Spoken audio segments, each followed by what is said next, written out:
περιστέρια.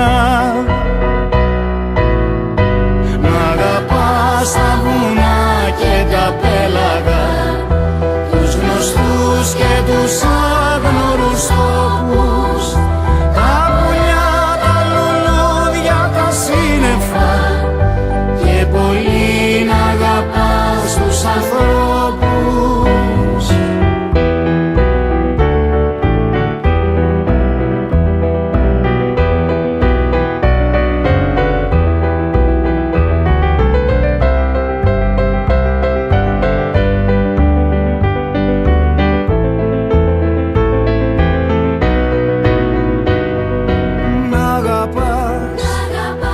Να ξεχνάς και να χαίρεσαι